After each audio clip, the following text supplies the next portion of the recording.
सोलापूर शहरातील यंत्रमाग उद्योगातील काम करणाऱ्या यंत्रमाग कामगारांना वेतनवाढ मिळावी म्हणून संघटनेच्या वतीने निवेदन दिले होते। त्यानंतर सहाय्यक कामगार आयुक्त येथे 2 बैठकीला यंत्रमाग धारक संघ उपस्थित नव्हते। दिनांक 6 मे 2025 रोजी सहाय्यक कामगार आयुक्त यांच्या समोर वेतनवाढी संदर्भात बैठक आयोजित केली होती। सदर बैठकीमध्ये यंत्रमाग धारक संघाचे पेंटप्पा गड्डम, मल्लिकार्जुन कमटम, नारायण आडकी उपस्थित होते।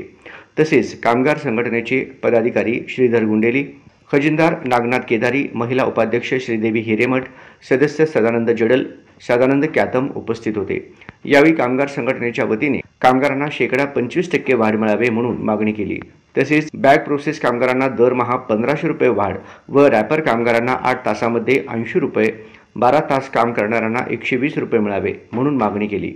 सहाय्यक कामगार आयुक्त गायकवाड यांच्यासमोर चर्चा होऊन यंत्रमाग धारक संघांनी यंत्रमाग मालकाशी चर्चा करून पुढील निर्णय दिनांक 14 मे 2025 रोजी घेण्याचे आश्वासन दिले। औद्योगिक विवाद कायदा अधिनियम 1948 कलम 2P प्रमाणे वेतनवाढीचा करार संपून 3 वर्षे होत आहे असे श्रीधर गुंडेली यांनी मीटिंगमध्ये व्यक्त करून वेतनवाढीचा निर्णय त्वरित घेण्यात यावा अशी विनंती यंत्रमाग संघ व सहाय्यक कामगार आयुक्त यांना केली आहे। सदरचा निर्णय न झाल्यास पुढील आंदोलनास यंत्रमाग कामगार सतर्क राहावे व ज्यावेळी संघटना आंदोलन पुकारेल त्या आंदोलनात सर्व कामगारांनी उपस्थित राहून आंदोलन यशस्वी करावे।